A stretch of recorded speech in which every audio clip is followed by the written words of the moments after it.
Y'all know what time it is. You're listening to All Burgundy and Go Everything, powered by the Urban Sports Scene and Fox Sports Radio, 96.9 FM and 1340 AM, Hopewell, Virginia. I'm Wole, and I'm Wole, and like the homies George and Glen are running a little late. I think Glen may be out doing a whole job. But so far, it's just me. We all going to shoot the breeze for a little bit. Hey, subscribe to our podcast on Spotify, iHeartRadio, Apple Podcasts, and other podcast platforms. Just search All Burgundy and go to everything. You'll hit us up on X, IG, and TikTok at ABG_everything. Also, like our All Burgundy and Go Everything Facebook page. Make sure you subscribe to our All Burgundy and Go Everything YouTube channel. If you're in the YouTube chat, we accept super chats. Super chats help us support our show. The super chats will be prioritized over all comments in the chat. We are also streaming live on the Urban Sportsing X account as well. All right, man. It's time for the pregame. Let's get to it. We'll assess Jayden Daniels' shortened season. We got to assess it for what we think Jayden is. What's going on, Paul? Double duty. Yeah, bro. I'll be working. But let's get into it, man. So, the Commanders, we got the word that the Commanders are shutting down Jayden Daniels early this week.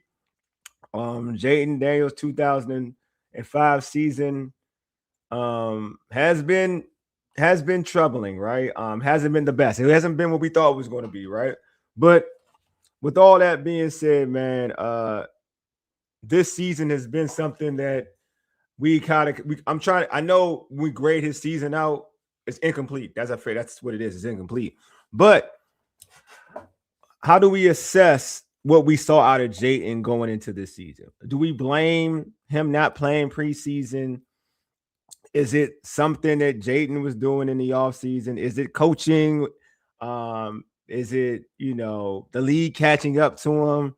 All of this, right? We get all the talking points. But for me, we can only let's go with the body of work. I think coaching plays a part, because I do think Jayden has to be pushed. The league did adjust. If you know that Washington runs an offense where the quarterback is limited in his reads. It's not like he's surveying the field, going through his progressions, a drop back type of situation. It's a different offense. It's a lot of read option, a lot of getting the quarterback out, quarterback on the move, fast up tempo. It's not like, a traditional NFL offense, right? We can all agree on that. So that plays a part. But also within Jayden himself, it's the inaccuracies, right? Of when we get to see him throw the football. So there's a lot. It's a little bit of everything. But if I had to assess Jayden's play, I just think that, and I said this before on other shows, that, he's young. It's easy to kind of feel yourself after a season you had last year, right? You're going to think like, oh, I can do this again easily. Come on, man. I got this thing on wax. And I'm not saying that's a guarantee, but I think it's easy to feel that way. I'll use me as an example. Like, well, I'm being totally transparent. My first year in college felt easy. You're right. Like, I got like BS class. We had regular classes, not BS, but regular classes and whatnot. But then when I went to my core classes in my sophomore year, man, things were different. You know what I mean? I wasn't the same. I wasn't feeling elite. You know what I mean? So I do think that does play a part when you experience success early, right? It's all about how you go into the next season and tackle it. It's natural to say, all right, they couldn't stop me in year one. They can't stop me in year two, because you feel like, you feel invincible. You feel like Superman. But we saw things that defenses were really worried about with Jayden, like, they made sure that they pushed him. I think they pushed him left a lot when it came to him scrambling out of the pocket. They pushed him left. They didn't have him go right. My man Paul had a comment that says, lack of preseason, just throwing the football versus different opponents, coaching, and he found out the league is hard. It is. The league is hard. Paul, great points. All honest points. I like that, Paul. Yeah, you found out the league is hard. The league will adjust. The league finds a way to humble you. Like, for instance, Though I don't like calling a sophomore slump. I don't like that term. But I'm using this individual example. Like CJ Stroud figured out like year one, like he looked like an MVP candidate, and in year two, in the start of the season, he did not. He played the whole season, but the league caught up to that style of play. Now he adjusts and kind of he's still a good quarterback, as you can tell. And say we all know Jayden's still a good quarterback. Jayden's still a franchise quarterback. That's not an argument. I don't care if people try to throw that out there that they just hating, but he's still a franchise quarterback. But it's like the league adjusts, and now it's up to you to adjust to those adjustments, right? It's up to you. So that's something that I think Jayden's gonna have to learn during the offseason. And you know, it would have been good. I get both sides of it if he wasn't shut down. And I said this, like using every game, the remainder of the game as a learning lesson. But Paul said this too, and I do agree with it. Doesn't matter if, say, Cliff Kingsbury won't be his offensive coordinator, right? Would it really matter? In terms of the next couple of games, does it matter for Jayden if Cliff Kingsbury is not his offensive coordinator? But there's grumblings that he may be his offensive coordinator next year, so we don't know. But if that's the case, then yeah, if Cliff Kingsbury is not his offensive coordinator, to me it doesn't matter, because to me the guy in the building who coaches him up is what matters with Jayden. Like that rapport has whoever is the coach, like offensive coordinator next year for the Washington Commanders, if it's Cliff Kingsbury or somebody else, they're going to have to literally push Jayden Daniels to a level, not him, just his offseason work and regiment. They're going to have to push him and put him in situations to be successful. Like, not to be successful, to improve on what he's lacking in, to be honest with you. That's what it is. You got to put him in situations that's going to like toughen him up. And, you know, it's okay to throw an interception in the preseason game trying to do this. Like, you got to have a plan. Say, Jayden, in this game, we want you to go through your progressions and make this throw in the pocket, period. You know what I mean? Like, if the guy is not open, yeah, obviously, I don't want you to even tuck it and run, scramble and throw the ball out of bounds. Like, I want you to do those things. I want you to go through your progressions. And if he's not open, I don't want you to run and tuck it and go. I want you to scramble and throw the ball, scramble out of the pocket and throw the ball out of bounds. Those are things I would like hammer into him so he can know, like, we want to make sure that everything's about look your eyes down the field. Everything. When you scramble out of the pocket, your eyes are down the field. Everything has to be throw based. Can't be run based anymore. Everything has to be throw based. You know what I mean? Like it's cool that you can run. I use Lamar Jackson's example all the time. Lamar had to be tested, you know what I mean, by Todd Monken, and then he made him a better passer. Paul says, Wole, I think Cliff didn't prepare him to play the quarterback position this year. To your point, yeah, I don't think he was pushed. I mean, personally, because if he was still doing things that he was normally doing, and defenses were playing it. I think other than the Giants game, I believe, like the Giants didn't play it right. Other than the Giants game, the first game of the season, everybody pretty much kept him in the like. We didn't get those runs, and this is the thing: we didn't get those runs from Jayden. We got in 2024. Like we were getting long runs from Jayden Daniels. Like Jayden was getting long runs against the Browns, but he was getting Bengals. He was getting long, gashing runs. He wasn't getting that this year. When healthy, he wasn't getting that. You know, we saw it against the Packers. The Packers pretty much kept them bottled up. Cowboy, all these teams kept him bottled up. He would run and get you maybe 10 yards, if that. What's going on, DC Slim, man? Appreciate you, my guy. What's good? He would get you a few yards, but that's it. So we got to. So I think, like, and DC Slim said it before in the past, like, yeah, Jayden's got to, like, you know, he got to get better, you know. And again, it's okay. It's not like a slump. I don't call it sophomore slump. He's a franchise quarterback. Everybody know that. Yeah, no 20 plus runs. Defenses were ready for it. You know what I mean? Like, they're ready for it. It's like, look, man, I learned this a long time ago. If a defense, many defenses couldn't do it in real time at the time. But if a defense can take away Mike Vick from running 20, 30, 40-yard runs, then they could take away Jayden Daniels, right? Like a defense could take away Jayden Daniels' running ability, like in especially today's model NFL, today's NFL where everybody's typically fast.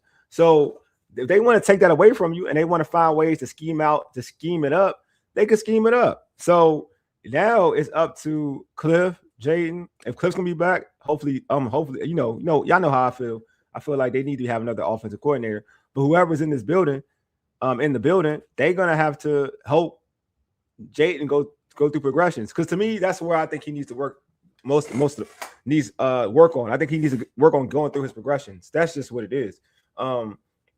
And I'm cool because Jayden doesn't turn the ball over. That's what I've always been a fan of that. Like Jayden would rather run, and I'm cool. I've always said this: if you don't see it, then you take off. Like I'm cool with that rather than you forcing something. But if you're going to take your game to the next level, because that's where we expect Jayden to take his game to the next level, then you're just going to have to see the football field better. That's just a fact. You're going to have to see the field better.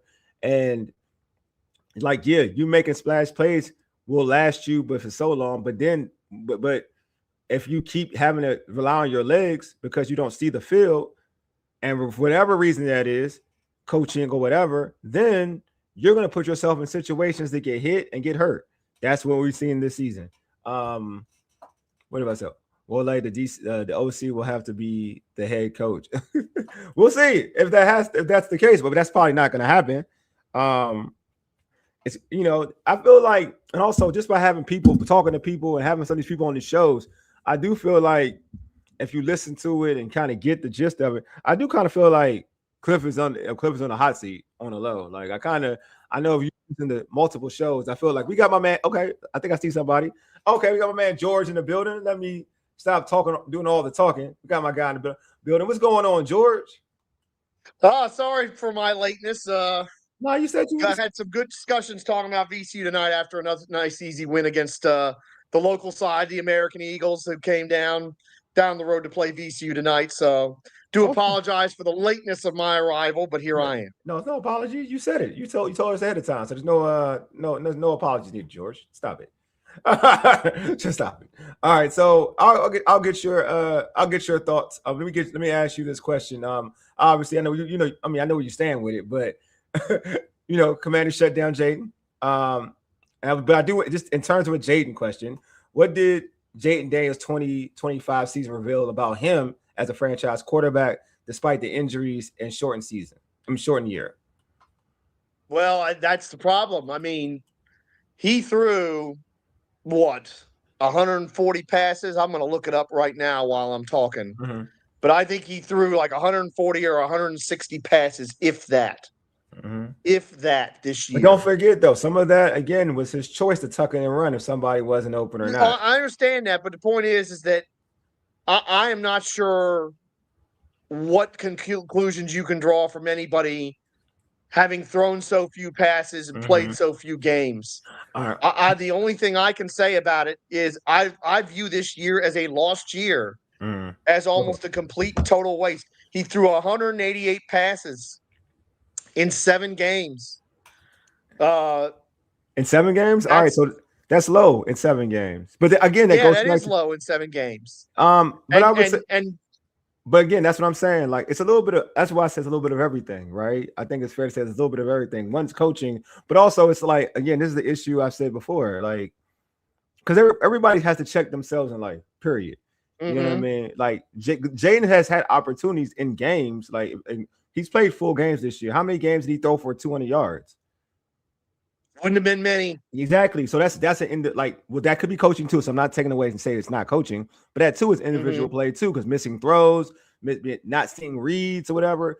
There is a point. That's where I do agree with you of him having to eventually like getting a new offensive coordinator. We can talk about that any which way, but you have to have self-reflection, right? In anything, self-reflection.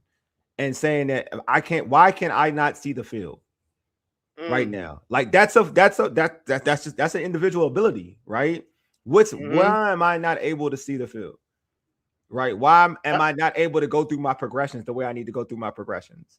And that could be again, I am fair, like, and I said this earlier, that is both parties, because I feel like what you should do is you need to have a plan for that for the individual, like in preseason and like if that's something that you're weak in, your player is weak in, or your star quarterback, like then in practice in camp, and in preseason, and I don't know they're doing this in camp, so let me not use camp as an excuse, but I know you didn't play him in preseason.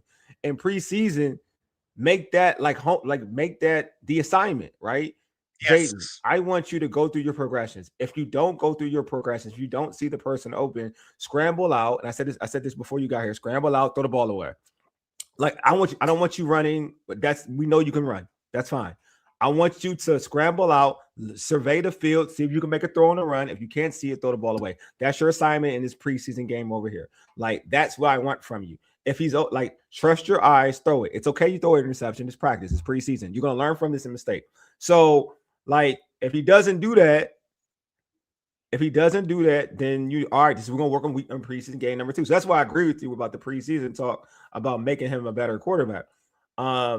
But if you're not doing that, then that's a whole different problem because we can make that's a whole different problem. And I will say this too, and I said this earlier.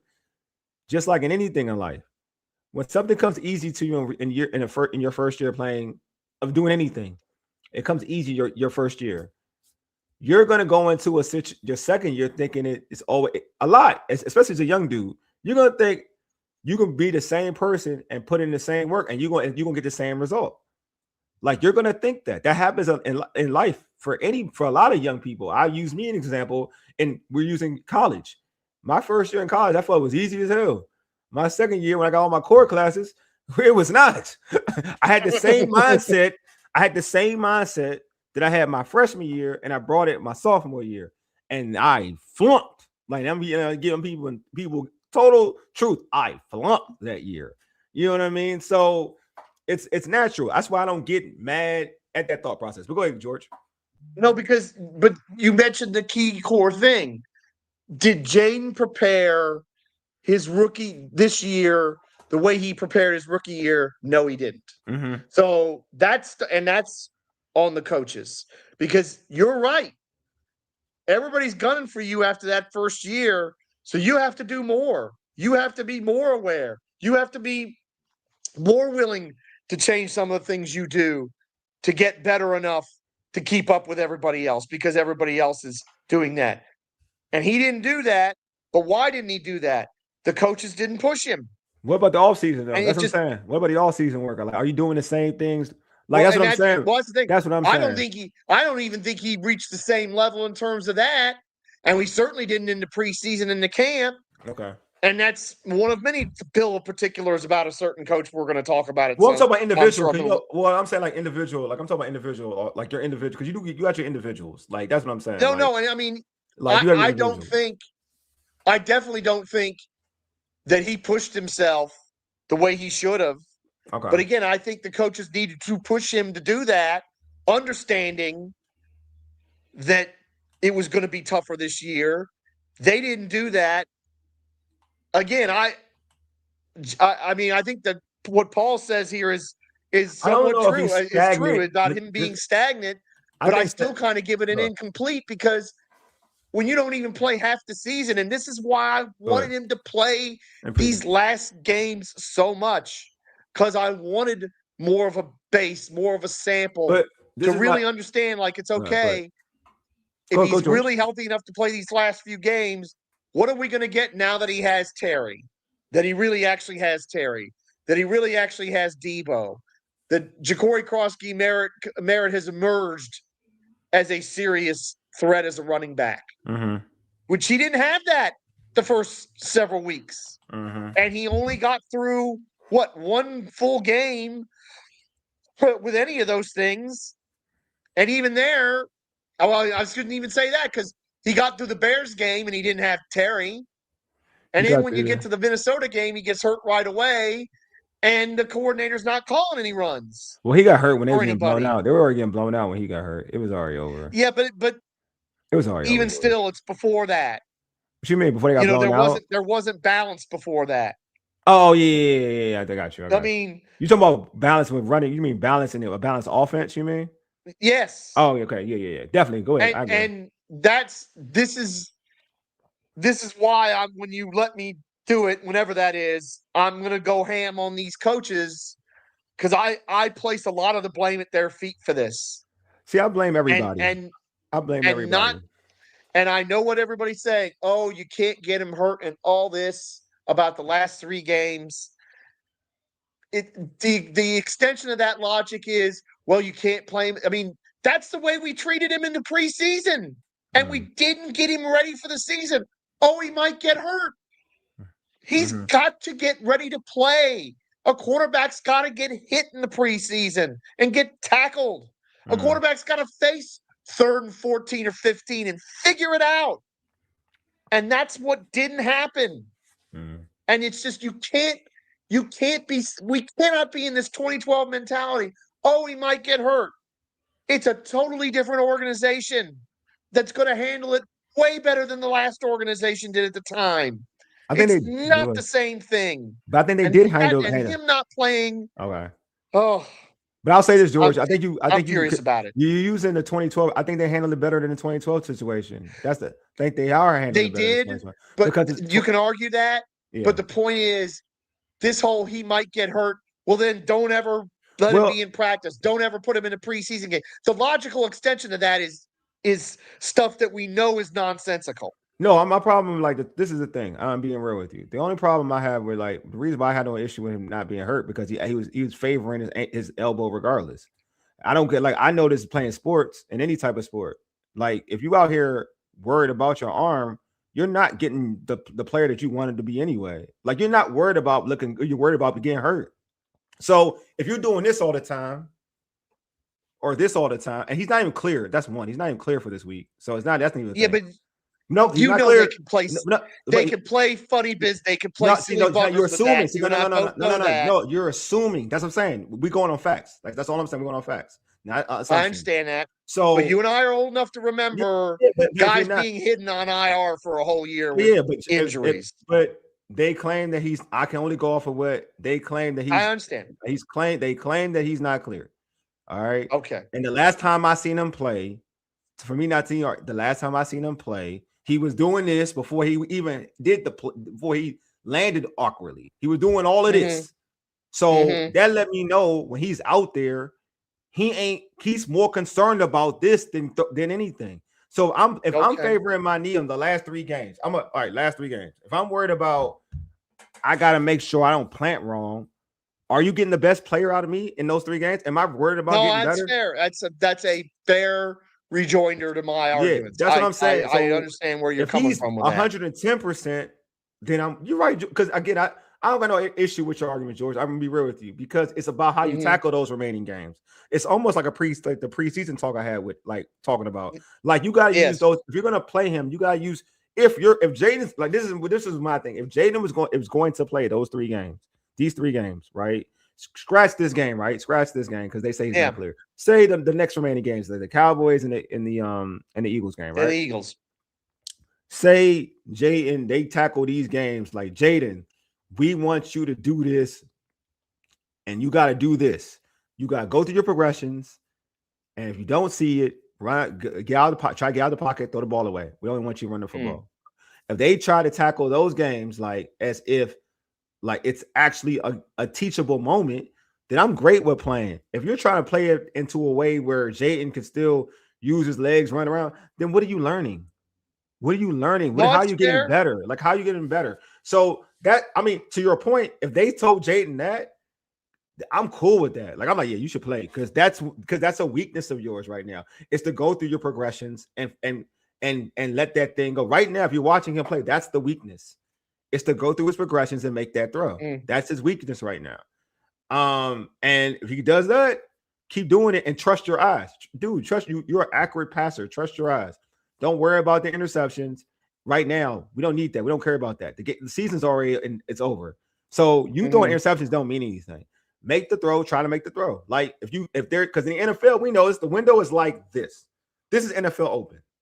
All right. This is legit. This is college open. It's not a thing in the NFL.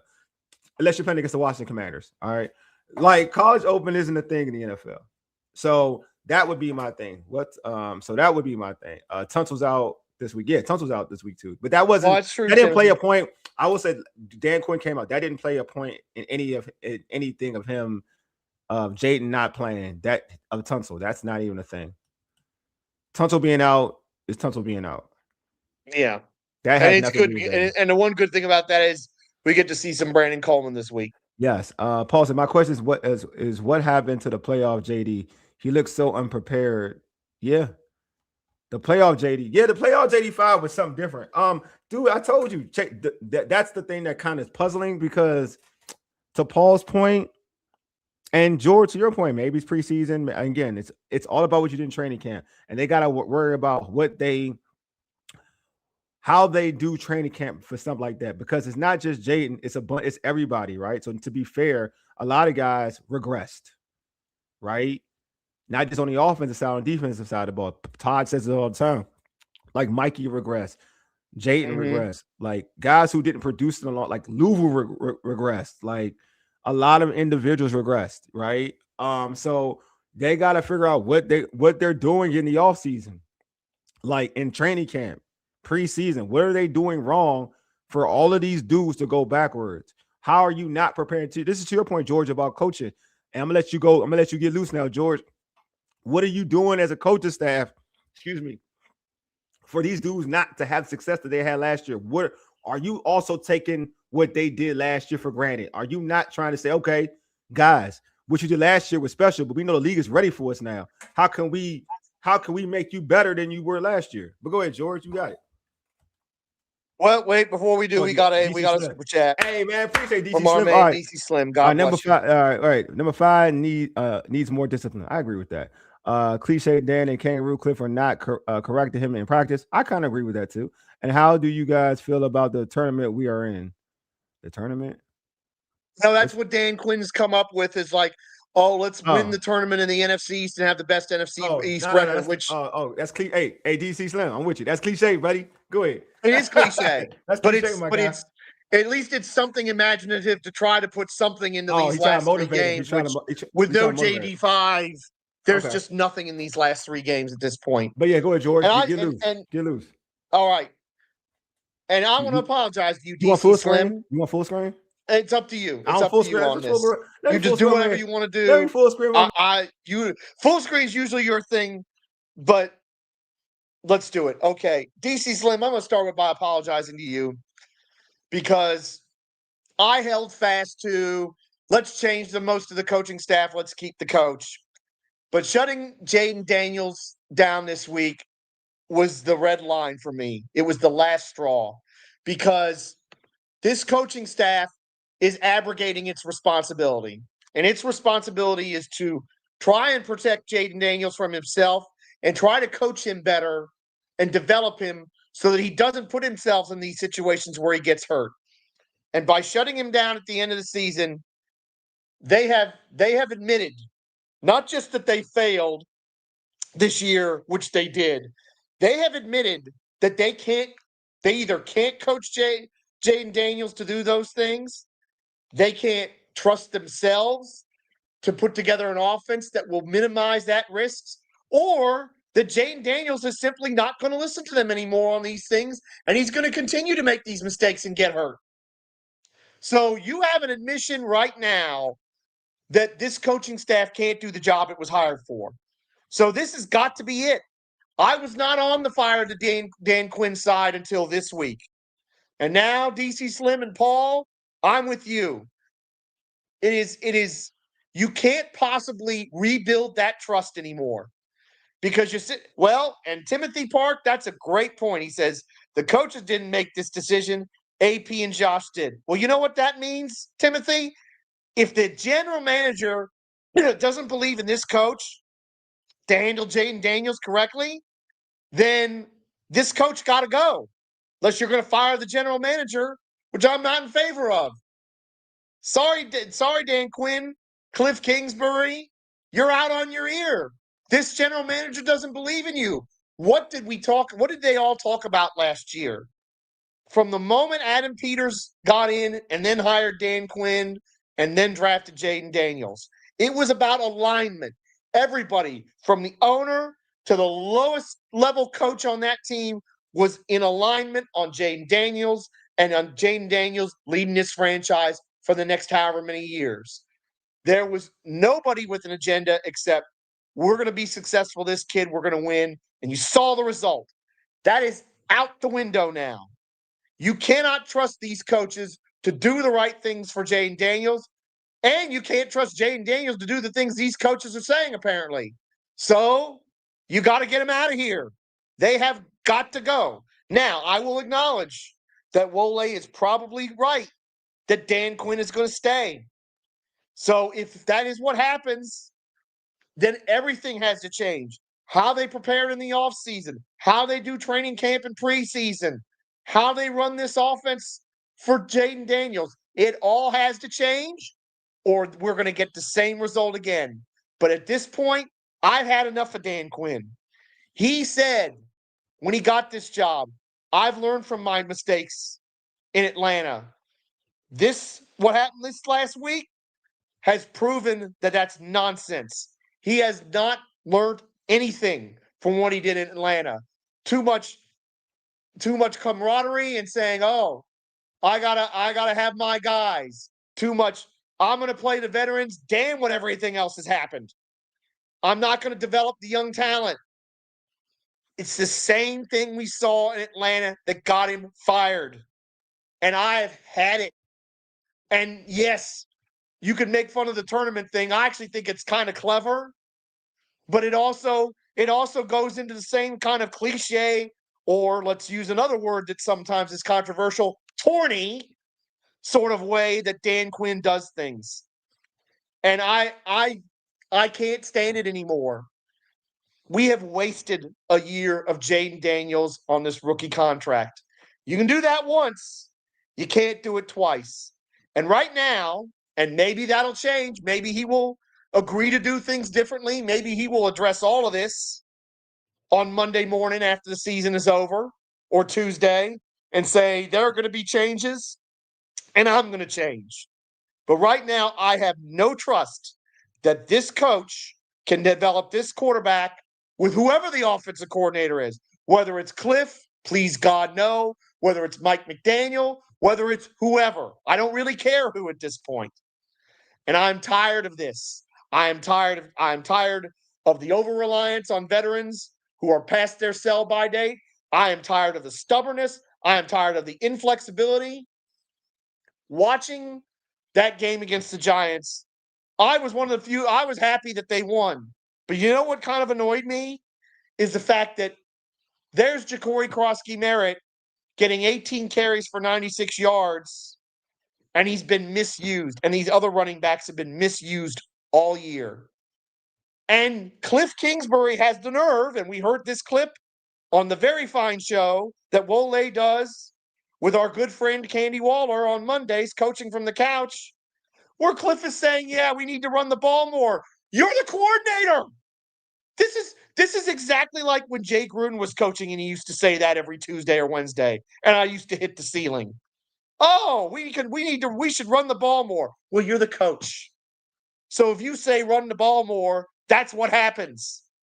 Dan Quinn isn't overruling Cliff Kingsbury. If he wants to run the ball more, then run the damn ball more. These excuses, I've had enough of that too.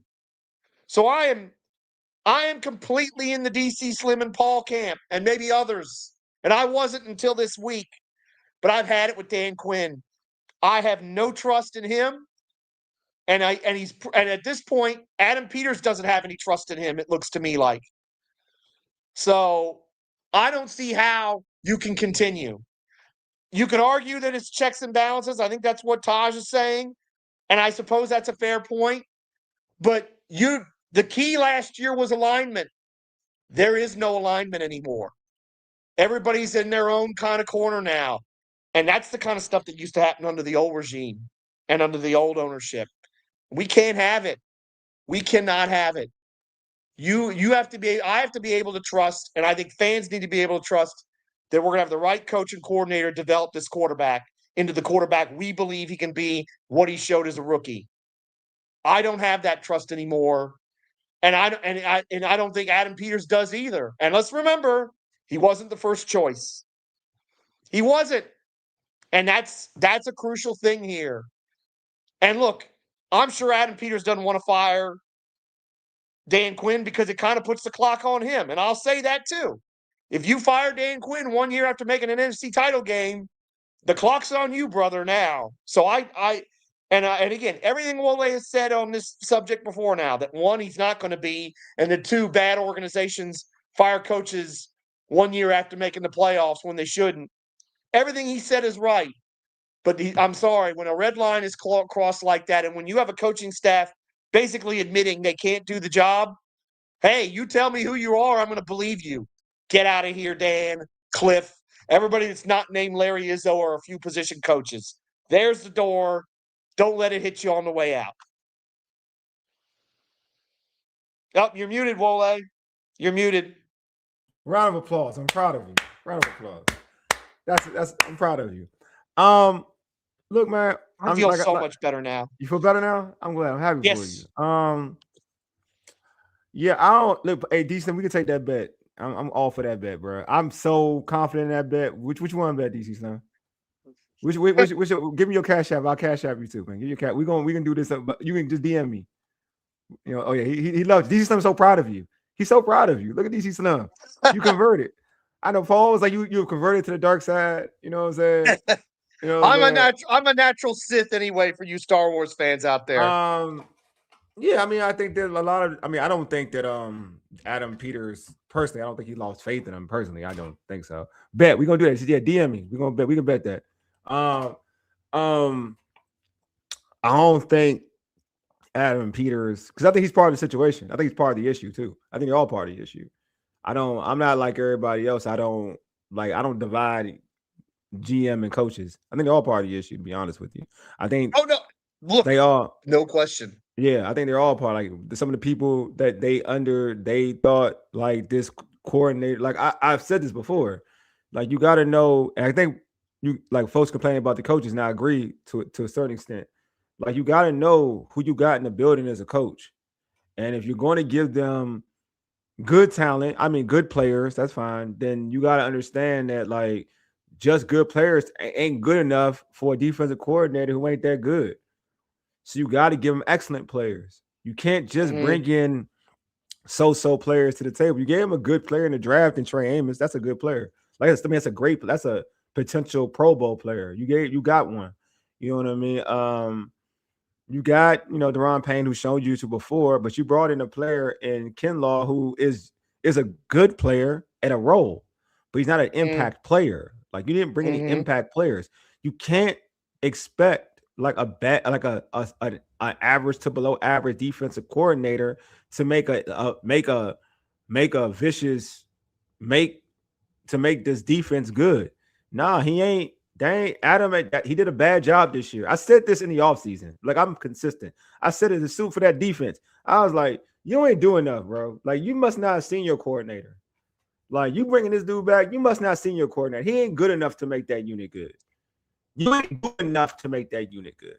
So, like, as a whole, I think it goes from Adam and coaches. They all together to me, man. They're all together. Oh, my man Glen in the building. Yeah. It's not leader of men. I agree with that. You know what I mean? I totally agree with that. It's just you got people that you got people. I mean, regardless if people believe it or not, reporters believe that Quinn is very essential to the reason why some of them dudes came to town. You know what I mean? So the players love Dan Quinn. Supposedly. So I don't like that's either and that's another thing I'm kind of getting tired of. Who would you like as if the coach isn't going to make you practice hard and work hard in training camp, of course the players are going to love you. Well, you don't know that. See, that's the thing. You say that, but we don't know. Have you been in training camp? You don't know. That's what I'm saying. No, but I'm going off what other people who went there were saying. They were having short practices. Who said that? Who said they practice are bad? Like I've been in practice. And I seen one coach. I know one coach rise his players. I know that for it. I know like D-line coach rise their players, bro. Oh yeah, I'm sure there are individual. I seen Tap. I seen Tap. Tap don't play, bro. I don't know what people like. You went to the offense. I don't know. I don't pay attention to the offense. To me, offense dudes are soft anyway. Sorry, I'm just being real. But like Tap, yeah, I don't pay attention to linebackers and corners because all they doing is like that's different. But I mean, it depends on what you're comparing it to. Like Is it? I've never seen a Joe Gibbs camp, so I don't know. I know I've heard stories about a Joe Gibbs camp, so it's different. But I guess like we didn't have issues with the camp last year. It's similar, you know what I mean? Like, do we have issues with it last year? They did a lot more stuff last year because they were new, and they had more practices last year because they were new.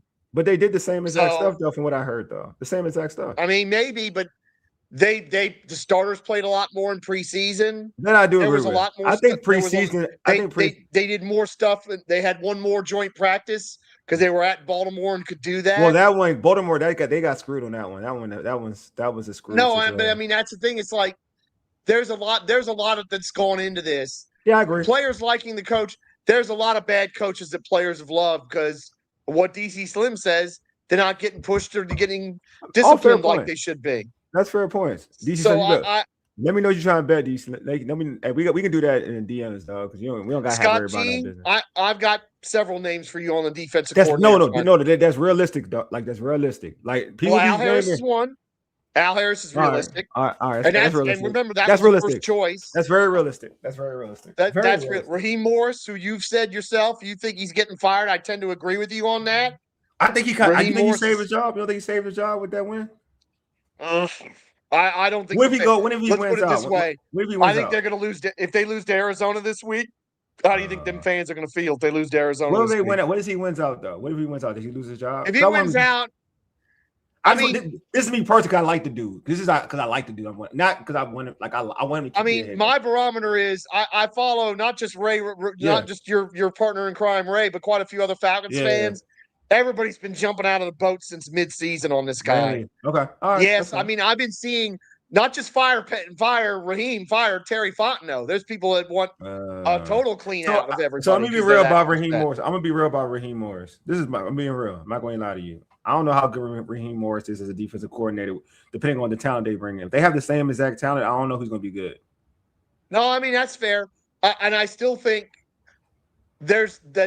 I think the Brown situation has to be watched because I think anything, including a firing, could happen. And if Stefanski's fired, unless they're going to elevate Jim Schwartz. Oh, they fired Jim Schwartz. That's wild. That would be vicious. They fired Jim Schwartz. No, that's a game changer. Well, remember they would be firing Stefanski, the head coach, and then unless they put a hold on Jim Schwartz, and they're going to elevate him to the head coach, there's every chance Jim Schwartz will be available. I mean, his defense has been kind of like over the last couple of weeks hasn't been the same. It hasn't, but they got a really terrible offense, and that defense is getting tired. Yeah, it is. Like I would love to have Jim Schwartz as a DC. DC Slim, I'd love to have Todd Bowles as a DC around here. Todd Bowles he shouldn't. Oh, man, no. I'm going to be real with you. Todd Bowles he should not go below a head coach. No, no. I'm not doing that for Todd Bowles. I mean that as an individual. No, that's not, no. Because I'm gonna be real with you. I don't usually do this. If Todd Bowles goes back and they make him a DC, I'm calling a race card like a mug, too. That's a race car move. I mean, look, because how many years has he won in Tampa now? No, he's won plenty. I'm not. It's the way they've blown this season. Everybody's getting real. Man. I will say this: the head coach. If you say I'm not having him as a defensive coordinator. I'm not doing that to him. Okay, that's fair enough. Look, I'd rather have Todd. Honestly, even with the way they've kind of circled the drain this year, I'd rather have Todd Bowles than Dan Quinn right now. I really would. Because what he did after he deserves he deserves to be a head coach. Chris Shula. And of course, let's remember Mike Tomlin might be available. Let's remember that too. Oh, they said I don't think he'll be available. Well, he could be. You know what? He could be. He could be. Yeah, no. If they go another year without a playoff win, which is at this point is likely. Oh, playoff win. I think without a playoff win, because if they don't win a playoff game this year, it'll be 10 years since they've won a playoff game. And I think at that point, it's possible. That's possible. Mike Tomlin needs a new place, and Pittsburgh needs a new coach. This is exactly what happened in Philadelphia with Andy Reid. They couldn't have Wole because they looked unprepared until the Chargers game. I think you're talking about what? I don't think you're talking about coaching. George, no retreads, please. He wants a young coach. I can see. No, I don't blame Paul on that. I just feel like remember when Andy Reid got the axe in Philadelphia after 2 really bad seasons to end his time there. He needed to go and find a new place, and they needed a new coach. And both sides got really well from it. Andy Reid went to Kansas City, and when he got Mahomes, look what happened. Doug Peterson came in and won a damn Super Bowl. Doug Peterson, for God's sakes. Let me tell you a coach that I would take for over Dan. And he in college, though. He's a Super Bowl champion. Would that be the Notre Dame coach? Nah. Whose name has been getting floated? Nah, I want a Super Bowl. I want a Super Bowl champion. I want the GOAT. I want the go-to coaches of the modern day go-to coaches because I know he can coach I know he can coach in the NFL. Give me Bill Belichick and I'm good, bro. I know I'm winning games. I know my defense would be like that, and I'm wow. That would be wild. That would be wild. I don't count college. I don't count coaches failing in college as like the business. No, I think Bill Belichick. All that stuff about him and his very younger girlfriend. I don't care about his girl. I don't care how he lives his personal life. That does nothing for me. Yeah, but she's involved in his professional life way more than he should be. Look, she don't bother me. That don't bother me. Bill Belichick. Y'all actually like Bill. How many Super Bowls do y'all have in your closets? y'all crazy. How many Super Bowls do y'all have? Nasty work. How many bowls do y'all have? Y'all tripping. Nasty work. Nasty. How many Super Bowls do you have? Like how many? Excuse me. How many Super Bowls have you had in the last 10 years? Man, there's the retreads and there's championship retreads. Y'all tripping. Y'all tripping. Y'all sound like real losers right now. I'm telling you. Damn. Y'all sound like losers right now. I get where Paul's coming from, but we have seen the retread coach work in this league. No. Who was his quarterback? I know. Who was his quarterback in freaking when Brady was gone? Nah, man. Nah. We got Jayden Daniels. We got Jayden Daniels or Bill Belichick. Get out of here. Y'all go smoke some dippers or something. Well, that's the other thing. Jayden Daniels or Bill Belichick? You tripping. A lot of folks last year, a lot of folks were basically saying Jayden Daniels was Brady with a better ability to run. Jayden with Bill Belichick? You talking about teaching a man championship swag? Man, what? You team me Belichick with this defense? Man, Jayden wouldn't even have to even work that hard, bro. He wouldn't have to work that hard. Like how Belichick will fix our defense? Man. Coaching. Just coaching. By the way, here's another guy I want as HC if we got rid of Daniels. Speaking of retreads, Brian Flores. Brian Flores would be a good coach. As a DC? Because what? As a head coach or DC? No, as a head coach. Oh, yeah, he'd be a great head coach. Because you'd be giving him a better quarterback than he had in Miami, and you'd be giving him a better structure than he had in Miami. You forget the dumb stuff he was doing the last 4 years without who was his quarterback? Like he had control. When he don't give him control, just make him coach. Do you not hear the words that come out of my mouth? When he just can coach the team and don't give him the groceries, we are good. Let him coach. That's it. Bill Belichick. Talking about you don't want no Bill Belichick. Who you want? You want Dan Quinn or Bill Belichick? That's like, come on, man. What are we doing here? Like, we got to stop. And sometimes we be saying some wild Dan Quinn or Bill Belichick. Who would you rather have for real? Really? Dan Quinn, really? I also remember he had a very good season when Brady was hurt all year. He had a very good season with Matt Castle. Real quick. Didn't Dan Quinn play Belichick in the Super Bowl? I mean, Belichick in the Super Bowl? Who won? Correct. Exactly. What are we doing here? Dan Quinn and Bill Belichick. Well, no one won. I don't care if nobody won because they stupid. Just because nobody won. Look, man, Washington wanted to keep Joe Witt Jr. Does that make them good? No. So hi. Well, and I would add this too. Taj saying, well, he would want total control if he came here. Remember, Adam Peters is in the Bill Belichick, universe because Adam Peters was with New England for several years. So Bill knows him. What? Bill does know him, and I think they can work together. Now, dude, Brady, look, I went to this. Like the Brady thing, all right, you're looking at the years when Brady wasn't quarterback. All right, when Brady was hurt, when he was winning games with Jacoby Brissett, Matt Castle and all them, and you gonna really do that? You gonna act like Bill Belichick? Like, don't get it twisted. Like, yeah, when Brady left, they had some trash quarterbacks. But think about when when Brady went down, Brady blew some ACLs. He wasn't coaching that Garoppolo team. too. Don't forget, like he wasn't coaching them teams. Well, Look and again. that's stop. the Let's other not thing do everybody that. forgets. Let's not. He was do ready that. to get rid of Brady and keep Garoppolo. Yeah. If he'd have done that, New England would have never went in the toilet. Yeah. I'm saying he wanted to keep Garoppolo. Yeah, exactly. Let's not act like we're not going to act like Bill Belichick is an average coach. Like, we don't want no Bill Belichick. Like, we don't want no dude that contends for a play. Like, contends. We'd be lucky to have a Bill Belichick. That's like saying if Joe Gibbs came out of retirement back then, we would say, no, we don't want Joe Gibbs. He hasn't coached in a while. It's Joe Gibbs.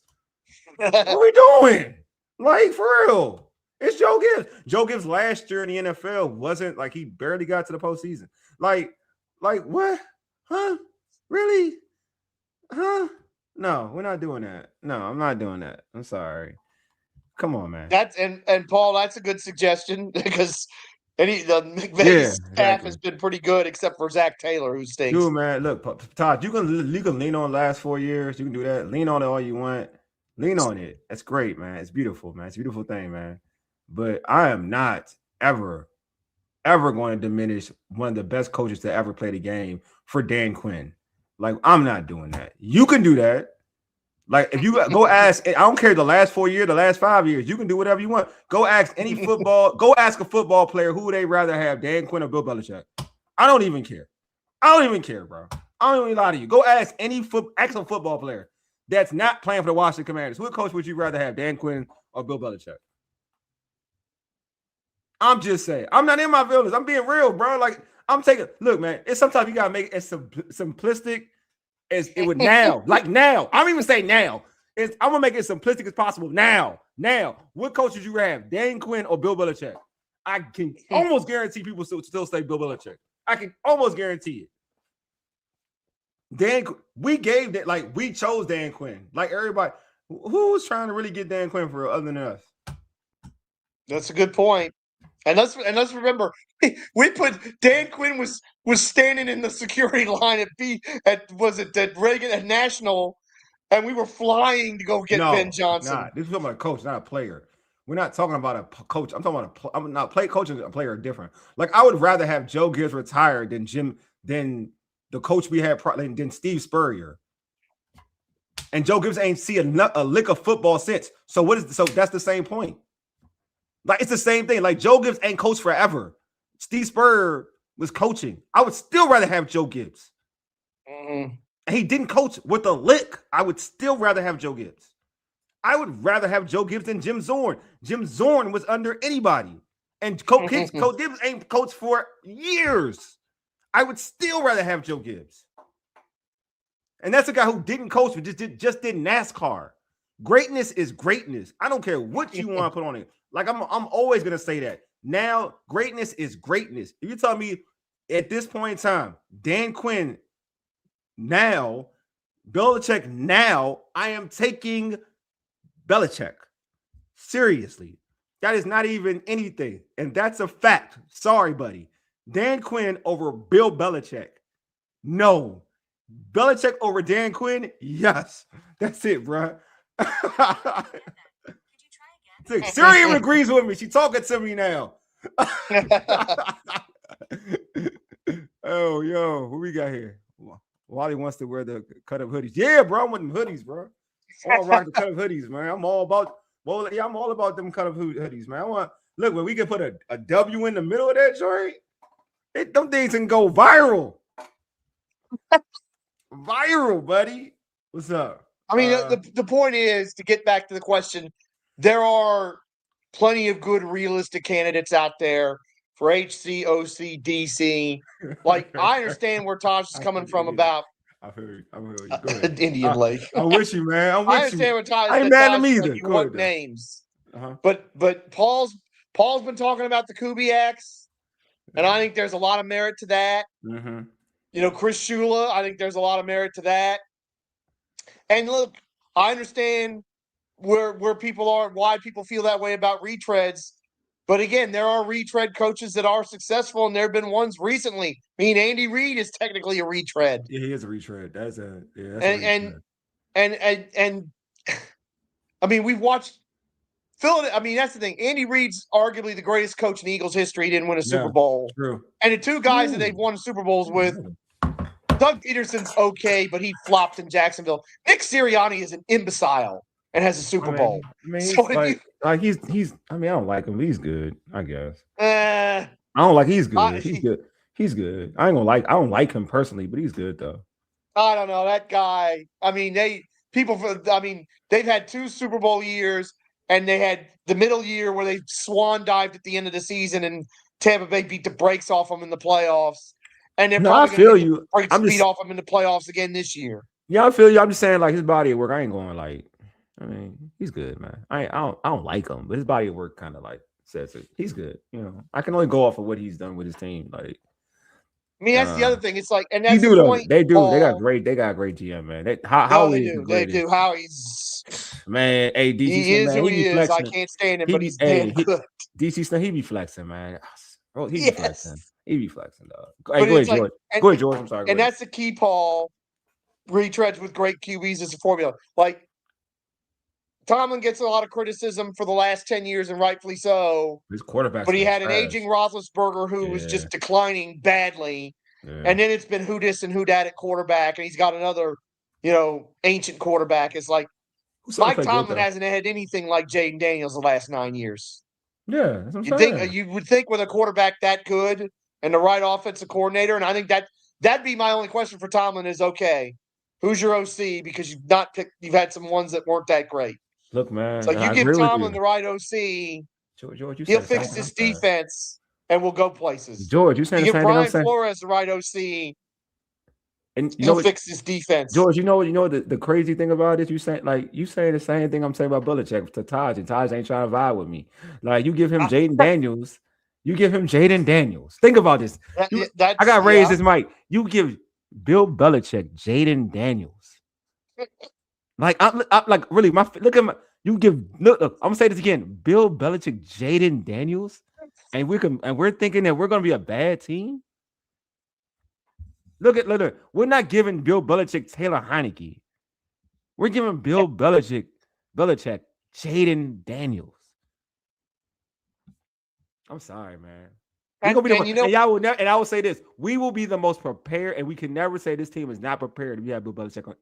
You will never say that about this team. You will never say it's not prepared if you have Bill Belichick there. That I can guarantee. You were mentioning it last week. I think it was you, Wole. It might have been Glen, but I think it was you. Remember our number 2 choice, and we kind of screwed the pooch because we didn't get back to this guy by the time Ben Johnson stiffed us.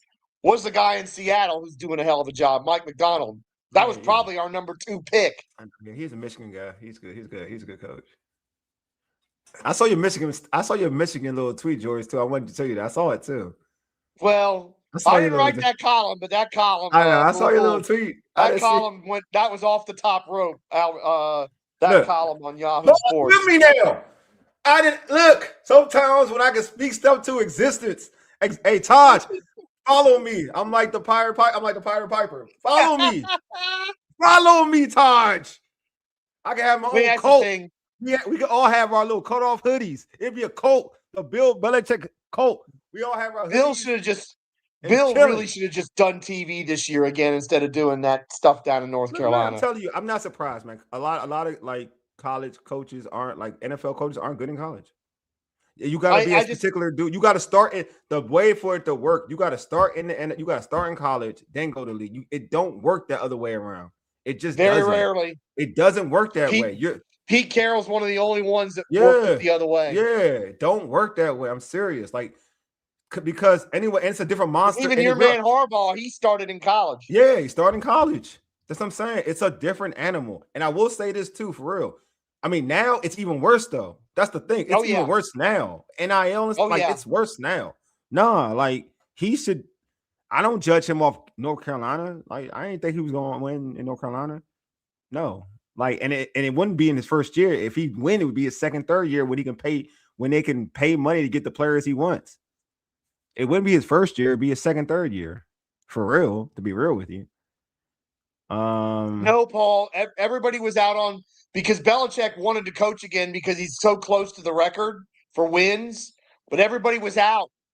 Like I remember he interviewed in Atlanta. That was a rumor, though. It was and he a might have rumor. even had a second interview in Atlanta. It was and a they rumor. wouldn't do it. It was a rumor that folks thought we were going to get Bill Belichick. I do remember the rumor, but it wasn't like legit, though. It wasn't a rumor. Yeah. Yeah. Thank you. It's worse. Yeah, exactly. It's worse now. NIL. I know. I don't Absolutely, blame Bill. Glenn. Yeah, man. We talking about Bill Belichick. Damn, we said I could have did a show about Bill Belichick. It would have been amazing. Like all Bill Belichick Commanders. They've been amazing. Good God. I swear, I ain't gonna lie. I would fire Dan Quinn for Bill Belichick in a second, though. I would not lie. Like I would. Scott, that whole coaching waiting thing, that ain't gonna fly in the NFL. Wait, question about Billy. How many years does he give left? Would he have like left? Oh, does he have left? And would he require his son to be coaching a coaching way? Oh, that's a good question. I mean, there's no way you can pull that stuff in college. You can't pull that stuff in the NFL. How old is Bill Belichick? 73. That sound right? Damn, he's old though. I mean, if he all he needs is like Bill Belichick's not a long-term solution. Look, he wants to get the record. Yeah, he wants to get the record and maybe coach a little bit beyond that. And I think what record does he want to get? The wins record. He's only like 14 behind George Halas. Hey, I think. Look. I need 2 years. 2 years of 2 Super Bowls. That's all I need. 2 years. I feel like with Jayden Daniels and Bill Belichick, I'm not gonna lie to you. We're the favorites. Won't even hold you. Look, man, if you want to look at a defense that didn't need superstars, I'm gonna be real. Like, this is real talk. I'm gonna be real. If you want to look at defenses that didn't need the superstars and still balled out, look at Bill Belichick and his defenses. For real. You don't think Mikey would look great with Bill Belichick? Man, you don't think Troy Brown would being turned into a defensive player because they had that many people injured? Like, seriously. And he was a wide receiver his whole career. You don't think Trey Amos, he think you good now? You don't think he'd be that much better? Man, look how Revis looked with Bill Belichick. Man, what are we doing here? You think Quan would probably be the best version of himself ever in life? I'm telling you, Bill Belichick in DC. Man, everybody print out, get your little hoodies, get your cutoff hoodies now. Because we'd be winning. Look, we would be winning. You talking about primetime games, we would be on primetime games for real and putting belt to ass for real. Like, we would be the ones. We would be the ones. I'm sorry. And by the way, cut-up hoodie's a good idea because then your girl's not going to steal the cut-up hoodie because I know about that. I've heard stories about women stealing the hoodies, and if they're cut-up hoodies, they won't steal them. See, exactly. I'm trolling? Why am I trolling? Because you don't believe it? You don't want it to happen? Why? Because you don't want it to happen? Look, Todd, do you want to be a winner? You want to win a Super Bowl? Or you want seasons like this, buddy? What do you want? You want to win a Super Bowl? You want seasons like this? Because I'm just telling you. I don't want Super Bowls, buddy. All right? I want Super Bowls. I'm kind of over this whole... I ain't gonna lie to you. It was cute. It was cute. You know what I mean? Like 8 games. It was cute. All right. I don't want this. I ain't gonna lie. Last year was really cute. I want that again. All right. The losing isn't my thing. I don't like to lose. I don't like to be synonymous with losers. You know what I mean? Like, we beat the Giants. What do you do? You know what I mean? Some people felt good about it. I didn't care. I don't want not to care. I want to care, Paul. I want to care, Taj. I want to care. Give me the hoodie, man. Give me the cutoff hoodie. That's all he may talk about the Reuben Bain Bowl, but he doesn't want to be in the Reuben Bain. I don't. All right. I ain't gonna lie to you. I really don't. I talk about it, but I don't want it. I don't. All right. So, okay, how can DQ lose his job in the next 2 games? I think if they get blown out like against Minnesota, to the who? The Eagles? I mean, if they get blown out in all 3 games like they did against Minnesota, that'd be a pretty awful end of the season, even with the win against the Giants. Again, remember what I said. I accept that Wole's correct and that he won't be fired, DQ. But there's got to be massive changes in the way things are done, or we're going to get the same damn result. Look, man, if we got, Todd, I ain't gonna lie to you. If we get Bill Belichick and we start winning, don't talk. Just be like, just keep saying these jokes, man. All right. We're not getting Bill Belichick. So I already know that. But I'm just saying, if we ever did, though, if we did get Bill Belichick, if we did, like if Dan Quinn really got fired, we got Bill Belichick. If Adam Peters really said like I want Bill, he did some old Snyder type stuff. Cause that would be some Snyder. That would be a Snyder move. I ain't gonna lie to y'all. That'd be a real Snyder move. If he did that, and we start winning, I want you to say, oof. But it's not gonna happen. So I can't look, I don't believe in make believe. So I'll stop. I said I can't go against what I said. I won't believe in make believe. You know what I'm saying? I will not continue with this stuff because I can't. I know he's not going to be here. I won't, you know what I'm saying? The real question is why hasn't he been fired yet? I know you're going to say that, look, because he's not going to get fired and you're going to give me my bands, bro, my money, bro.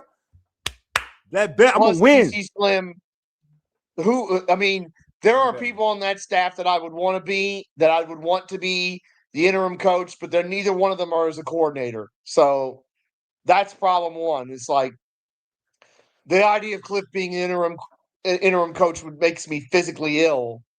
So then you're looking at, can you elevate an Anthony Lynn, who is a position coach, and have him be the head coach for 3 games against, over the other coordinators? I just don't know if you can really do something like that. That's why I think that's why he hasn't been fired yet. He ain't getting fired. Again, one of the good things about this new regime is that we don't have all these BS leaks and people leaking to their favorite reporter here and there. So we have no idea what Adam Peters is thinking here. Yeah, we don't. We're all the stuff is just pure speculation. No one has gotten anything out of Adam Peters, and that's a good thing, because if this was the Snyder era, the GM would be leaking to one of them schmucks on 106.7 or, one of the ESPN people or, whatever. And everybody would be destabilized. We're not having that here. I think, Adam Peters, I don't know if he talks when the season is over. I hope so, because I know that we're going to get some tough questions out of like Candy and some of the other reporters, Don Hopkins, Lake Lewis. And they can flat ask him, are there going to be major changes in how things are done in terms of off-season, preseason, training camp, that kind of thing? Or we're going to see new coordinators. Those are the kinds of things that have to be looked at. All right, so back to Jayden Daniels. Like we did this coaching thing. It's pretty cool, though. Thank you all for letting me have fun with you about Bill Belichick. I appreciate it. That was fun. I'm not going to lie to you. And Taj, I was trolling you specifically for a minute. I won't lie to you. But I do want Bill Belichick. I would take Bill Belichick. But the truth be told, I would take Bill Belichick over Dan. Yeah, no, but Taj too. But Taj, I was trolling you too at the same time. Two things can definitely be true because I was doing that. All right. So in terms of for Jayden, what in terms of Jayden's game, what are some things that for you, George, that he'll need to improve on going into next season, that he needs to take leaps of improvement going into next year? Well, and be honest, so many of Jayden's issues was a lack of confidence. Okay. Like last year, he would make his read or even go through his progressions and he would just rip it. That's you heard that a lot, how he would just rip the ball, throw it, and he trusted it. He trusted himself and he trusted he could get it in there. Rebuilding his confidence is one. I think what you said about going through his progressions is the second. I think the third thing, honestly, is throwing the damn ball away. Yeah. And doing it in the pocket, honestly. And having the sense to know or having the sense to get out of the pocket and do it when you need to. Yeah. I really think that a lot of the problems that he's had this year was him holding the ball too long and trying to make a play out of nothing, which last year he got away with it a lot. But this year, it didn't work. So it's like, Jayden, you got to be more sensible. Get out of the pocket. If you don't have it and you don't think you can run out of bounds and get the first down, toss it into row 50. But you got the pocket to do what that. Sam Darnold did and see ghosts and throw another interception. You got to roll out in the pocket to do that, though. You can't just throw it, No, you do. That's true. You do. That's true. And Paul, maybe that's the other thing I should have mentioned. Yeah, and Paul, you're absolutely right. The check down. He did a lot of that last year. That's what blows me. He was doing a lot of that last year. Now he doesn't do that as much this year. Well, that's the thing. again, this is why I'm frustrated that he's not getting the time at the end of the year, because that time could be spent him working with Ja'Cory Krosky-Merritt, him working with with Jeremy McNichols on those kinds of things. Mm-hmm. And yes, the check down is a big one because, yeah, he did do that a lot last year. Yeah, he did. And it was Eckler mainly, and we didn't have Eckler this year. Yeah, but it's like that's true. Those are the things we've got to develop. He's got to develop, and that's why. And that's the other thing. I hear what people are saying about, oh, we need a better running back and this and that. We need to upgrade. I want to see this running back group with an offense coordinator that knows how to use them, because this offensive coordinator clearly hasn't this year. I like a lot of these points, man. I like a lot of his hero ball. He needs to be disciplined. I like all these comments. These are all truthful statements. That's what I like about it. It's not fandom. It's all truthful statements. For me, I like everything everybody said. Everybody, I like this two-touch. I totally agree. As I said this earlier. He doesn't have to check down in the plays he doesn't have check downs in plays this year. He does. He just chose not to. If you look at the replay, he has had some check downs. He just chose to go trying to look for the bigger play. Well, and they have these damn bubble screens that everybody knows is coming. Those plays are just ridiculous. There's a waste of time. Those are waste of times. I hate those. Those plays are a waste of time. I hate those plays. I will say, would I get sick of Jayden and someone, I don't know if it's true, and I'm not going to really bring it up that way, but I get sick of him when he scrambles and he don't throw the ball away and he steps out of bounds and it's a loss of a yard. Throw the ball away. Learn to throw the ball away for real. Don't if you're gonna try to run to get positive yards, don't run out of bounds and take a loss. Just throw the ball away. You're on the sideline, throw it away. I don't care if it's an incomplete pass and it hurts your percentage. If that's the thing, someone said that, and I was like, no, I don't know if that's true or not. But throw it away. It's cool. I'd rather that than losing a yard. You know what I mean? Or 2 yards on second. Just throw the ball away. That is something he does a lot. He'll hold the ball, he'll scramble on the outside, and he'll just hold the ball and throw it. He'll throw it. He won't even throw it. He'll step out of bounds. I'm like, just throw the ball away, bro. You know what I'm saying? Or no, to your point, George, you talked about throwing the ball away, but even when he does throw the ball away, he'll throw the ball away in the pocket and take it an intentional grounding. It's happened a few times, not knowing kind of knowing his position. I just having more awareness in the pocket to know what you're going to do. You know what I'm saying? Just having more awareness to it. No, they check down. No, they got check downs. They do. What's his name? McNichols. They checked down McNichols. He's on the route. Yeah, they do check down McNichols. McNichols. I mean, Jeremiah. You may not bringing up Jeremiah Love. Oh yeah, we talked about him. Love is going to be no. He'll be a beast, dog. If they want to get him, I ain't mad at it. I ain't gonna lie. Yeah, I ain't mad at it. I won't even lie to y'all. I do. There's levels to players, man. I told y'all. Some players you just gotta take when they're that good. I don't care if you wanted a particular player. Some players are when they're good. Like McNichols, they check down on McNichols. That's why he gets the tough yards. So they do check down. They're check down. They players. Do. Yeah, I just feel like that is something they're gonna need to do a little bit more. Other than that, I think Jayden, because I know Jayden could go through his progressions, because I felt like he did that towards the end of last year and to the playoffs. He was really good at it. So, but again, defenses adjust and they can confuse you more, right? There's stuff that they kind of figure out and they kind of can disguise coverages, and then you don't trust your eyes. But to your point, man, you got to throw the ball more, and you got to be in more throwing situations for you to understand reading defenses all the way. So it'd been good. To George's point, you wish he didn't. I'll say this much. You wish he didn't get hurt as much this season, so he would have the opportunity to kind of do what he needed to do. It's unfortunate, but it is what it is. But I can tell by the pressers that they understand. If you listen to the pressers, they understand his weaknesses right now individually. If you listen to it, if you listen to the pressers with what he needs to work on, I don't say weaknesses, but what he needs to work on, you can tell that they're aware of it, and they're going to try to do it in practice, which I don't think you can really do in practice, to George's point.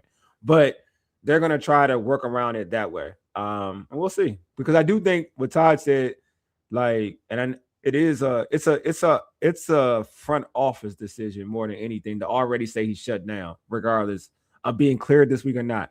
For him to be for them to say he's shut down, that's more of That's a front office decision. You know what I mean? Like the same way where Dan Snyder said, Jason, rest in peace, what's his, Dwayne Haskins, you ain't coming back in the game. That's like a front office decision. It's the same type of thing. You could tell what a front office decision sounds like when somebody says that's not a head coach decision. That's it may be a group decision, but it who gets the last word. It's the front office, head coach, GM, whoever. You can name whoever it is. That's pretty much what it is. So they made that decision. And probably be honest with you, probably made that decision because of what happened to him in that when he hurt his elbow, to be real with you. They probably made the decision because of that. The other thing is an offensive coordinator that can help him. Because it's like, why are you calling a play like that with Andrew Van Ginkel, who's like the king of batting balls in the air and intercepting them? Calling that little short mess. All right, so you blame that. So you blame him being hurt on that play? You blame that the offensive coordinator?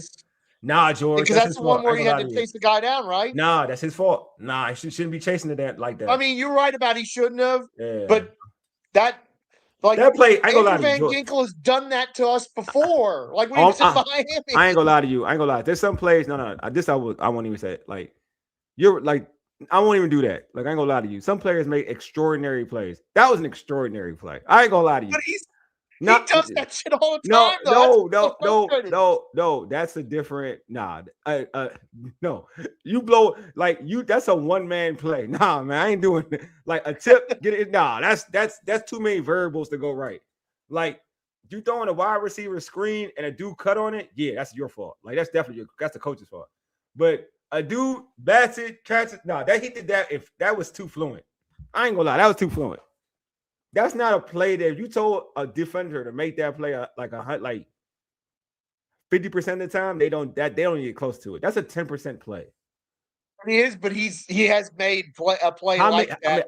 Several times in his career. You can make a play like that, and that's fine. But that's a 20%. That's still a 10% play.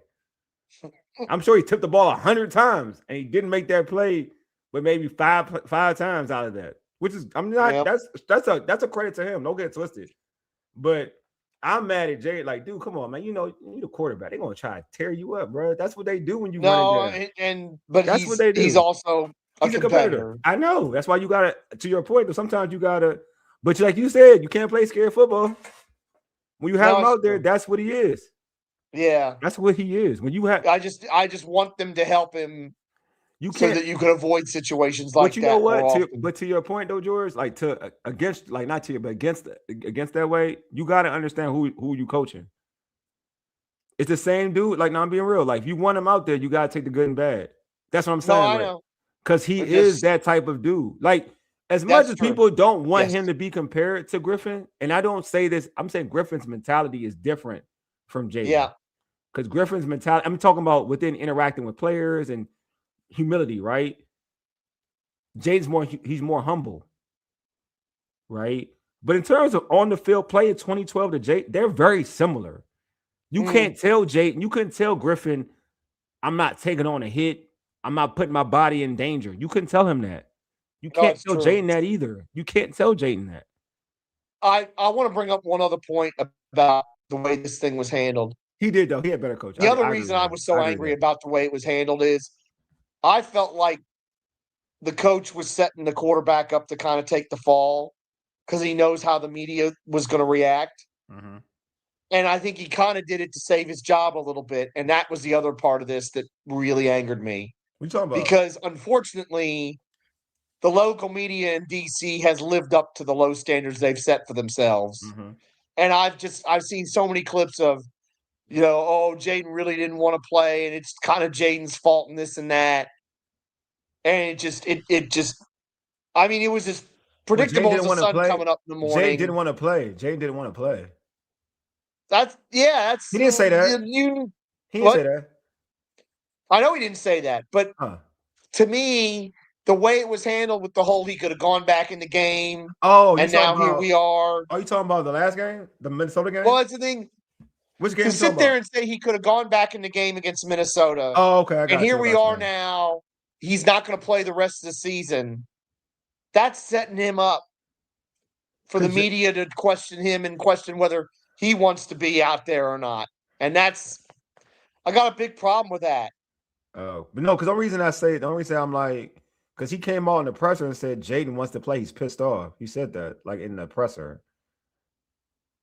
That's what I'm saying. Like I Yeah, I don't. mean, So I know he did it, he said and that. So I even don't still, know. I don't know. there are Like, media people in the DC that are running with that well, no. See, narrative. let me. That they're gonna already run with that narrative. They're ready for that. That's them. You talking about 106.7 The Fan, right? Mm-hmm. Yeah, they're ready. You talking about Grant Mainly, Paulson? You talking about Grant Paulson and company? He was already ready for that. Grant Paulson was already ready for that. He's already ready for Jayden Smoke. He's already talking about basically on the low saying he would like Drake May or whatever. Like they made a mistake on the low. Like I already know what he's kind of trying to do. yeah. So it's not even a thing. But it Like I'm isn't just just him; it's Russell and well, Willingham and they some of the all the other same. ones too. They're all the same. They're all the same. They're all the same. I don't really I don't give them any I don't really give them any attention in that regard. I just don't. It's not my No, thing. I try not to, but I see the clips, and I can't stand them. Sometimes And you just they gotta you gotta know what it's like bait. It's like they're trying to. That's what they're trying. Oh It's no, and the thing is I want to know what the opposition is saying, and I view them as the opposition. yeah. So it's I like like you that. got to know No, what they're saying. no, I got you. No, I agree with you. I agree with Yeah. you. I totally agree with you. Sometimes you want to see. No, I'm with you. I do that too. You know what? I do that too with No, them. they are the ops, They're the ops. 100%, Oh, and they not definitely are. not in any good way either. They're the ops. Definitely, they're the ops. So, all right. So, what do you want to see from? What do you want to see from how they do? How? Because all right, chances are Dan Quinn's going to be here. I'm sorry, DC, so I'm not going to lie to you. So, what do you want to see from this regime, whoever it is, offensive? Because I'm more inclined to think that Cliff may be gone. I know Todd said he's heard that Cliff may stay. There's a strong possibility that he may stay. That's a Oh, possible. I I'm hope not. not. Everything's possible. I guess. But let's just say the whole like Cliff and Dan stays, right? Let's just say this. Okay, What do you want to see from this?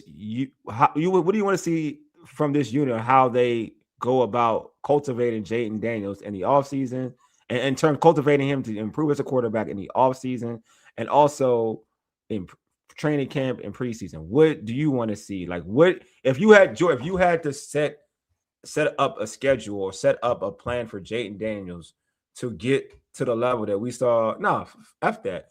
Get to a level better than what we saw in 2024. How would you set up that schedule?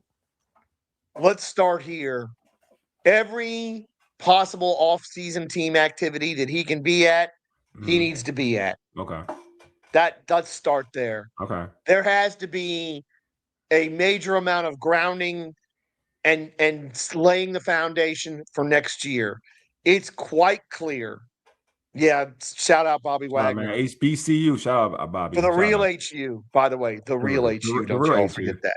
That's what I mean. What? Yeah. I mean, that's the real HU, I guess. You know what I'm saying? It is. What do you guess? You guess. It is the real HU. I'm in love with Hampton too, but I love Howard too. I know. Well, you love all the HBCUs and you do the HBCU corner, and we love it. Yeah, it's cool now. But I definitely pick a side there. And Howard's I awesome. Howard's awesome. It's always got sauce. Howard has a soft spot for me. So good. Yeah. Got to pick a side. Anyway, you have to lay that foundation and grounding down in all the in every off-season activity, every mini camp. He's got to be there because remember his rookie year, and of course he was a rookie, so of course he was going to be at all of them. He was at all of them, and you knew after the first couple mini camps that this kid was at another level. Yeah, he looked good. You knew it, not just physically, but mentally. Yes. You knew it.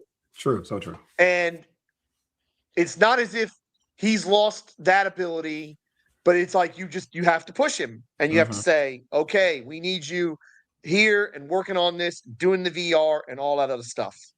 So that's hypothetically, Paul. Relax, Paul. Hypothetically, come on now, play the game. I mean, Paul, you're probably right, but yeah. I think the premise is worth entertaining. Yes. So you start there, and then the next thing is when we get to training camp, you put these starters through these paces, including JD5, especially with the second-year players that he didn't get to play with a lot this year. Whether they draft a running back or bring a running back in or not, I want to see a lot of JD5 with Bill, with Chris Rodriguez, working with them because that's important. working with Luke, Jalen, and Terry. That's the other thing. Terry's got to be at all these things too, because his lack of training camp affected his year, and they've got to reestablish the connection that they had, in my opinion. Mm. The next biggest, the most important thing here, though, is I don't give a damn about these joint practices, because any practice where you can't tackle the quarterback is baloney slices as far as I'm concerned. Mm-hmm. Jayden's got to play in 2 of those 3 preseason games, and it can't be just one series either. It needs to be 1 or 2 in the first one. It needs to be the whole damn half in the second one, because you have got to get these reps into your young players, whether it's preseason or regular season. They help, they matter, it makes a difference. The most frustrating thing about this year is that in our own division, we had an object lesson.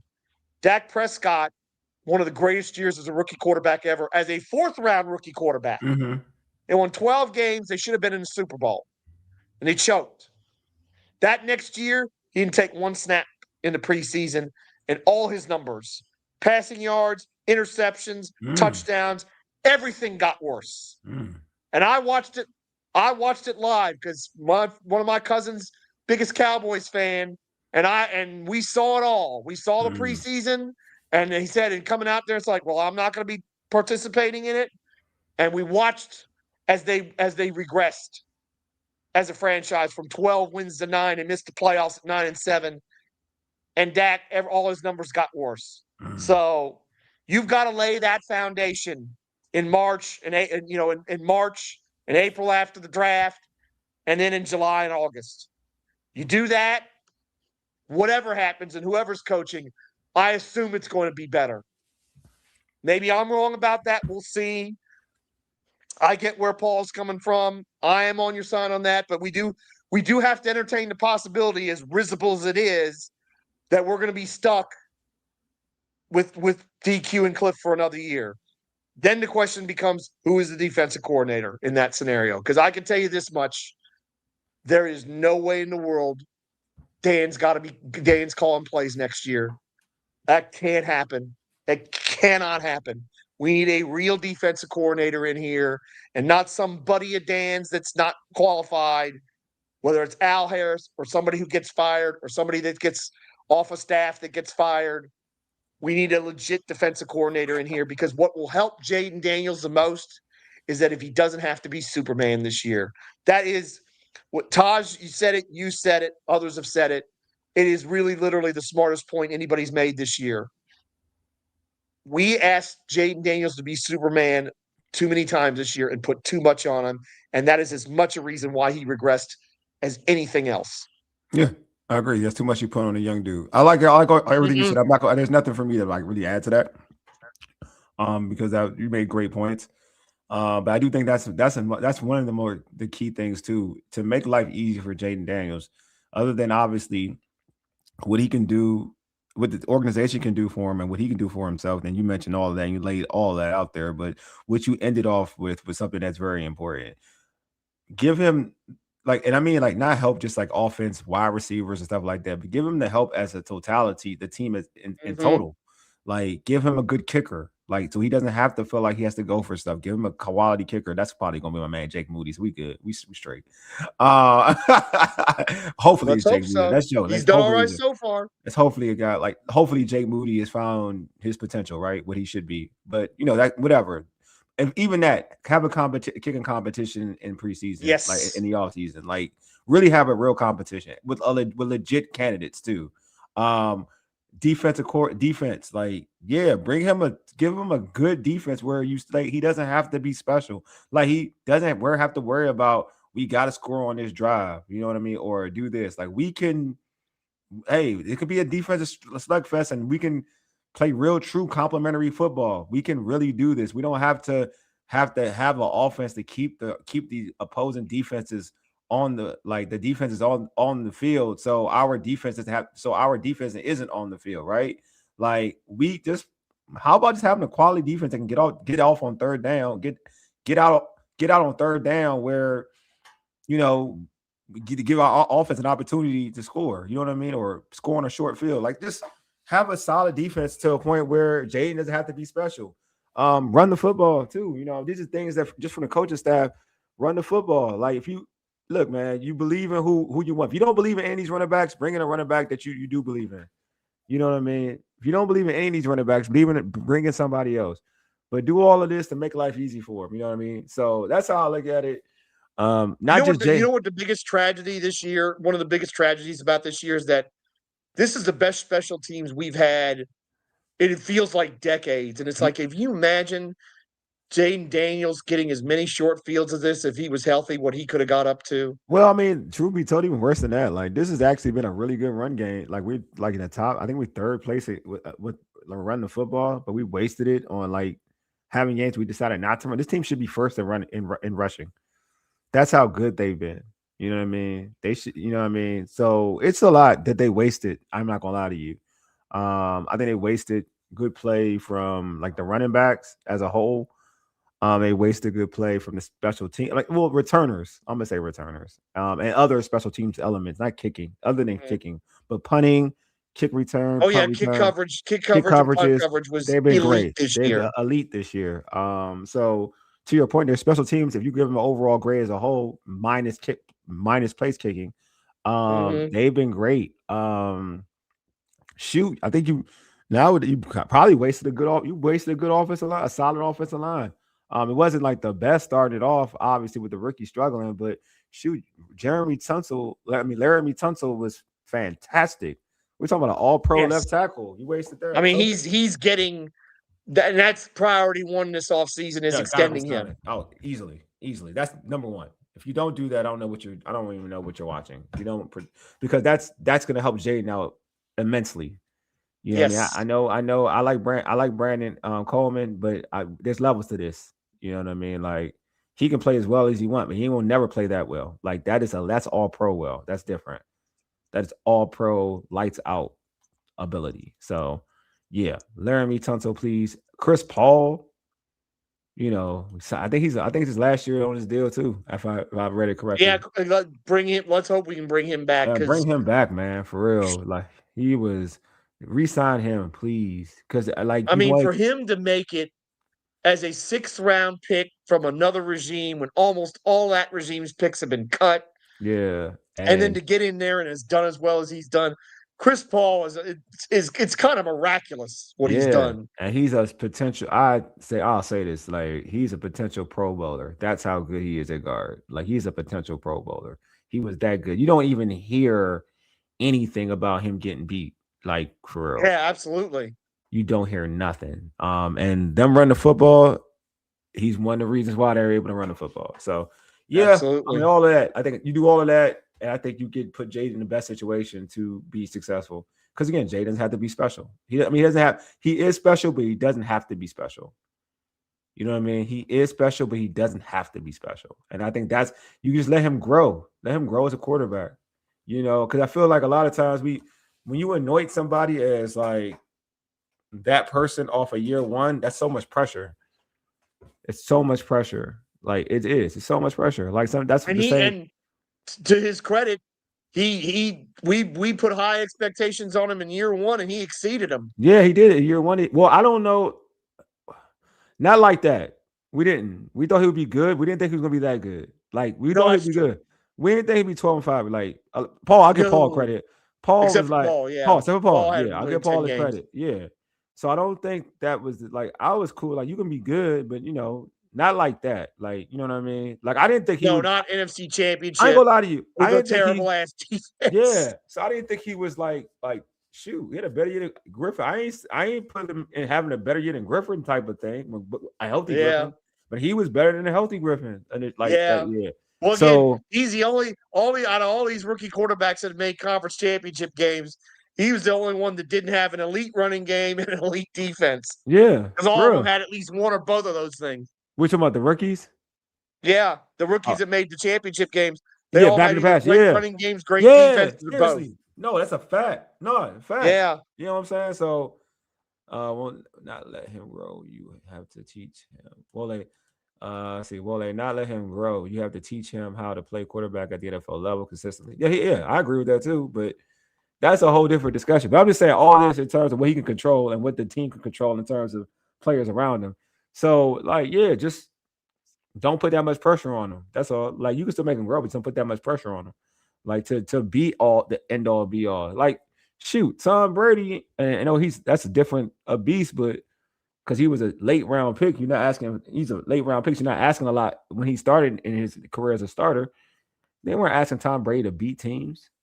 Game manager. Game He was manager. a total You know game manager. Yeah, and then he became the arguably the GOAT, right? For a lot of people. So that's what I'm saying. Just there's ways of doing it, the Colts asked Peyton Manning to carry their franchise early. So that's that's another way of doing it. But also they provided him with a coach. He got to have the same coach like for years. the same offensive coordinator for years. So he kind of was easy. And it was a good one. He was a good one. You know what I mean? But he had him for years. So it is what it is. But anyway, man, it's time to close this show out. This has been dope talking this topic. We got y'all know we pulling up back Saturday, pre-game, post-game. What time is the game again, George? I believe it is 5 p.m. is what I recall. 5 p.m. Okay, so we're gonna be on at 4 o'clock. 4 o'clock on a Saturday. If the game starts at 5, we're on 4 o'clock. I believe that is correct. Okay. Let me see here. Let me check too, because George got I got it. I'll have it in one moment. I got it on my phone. I got it. Washington is at 5 p.m. 4 o'clock. So we got a 4 o'clock pregame. So the post game probably roughly like 8:15. So you already know we'll be here. Yeah, mute them college football playoff games and listen to us. Oh, that's going on too. Shoot, that's terrible. Yeah, that's right. We beat. Oh no. Is it a James Madison game on around that time? That's the late game. I think that'll be. That'll be. I think that'll be going after we're done here because I think that's like. I want 7:30, so we'll almost be done by the time they get started. Yeah, I want to see the James Madison game. I ain't gonna lie to you. I want to see that game. But yeah, man. Me too.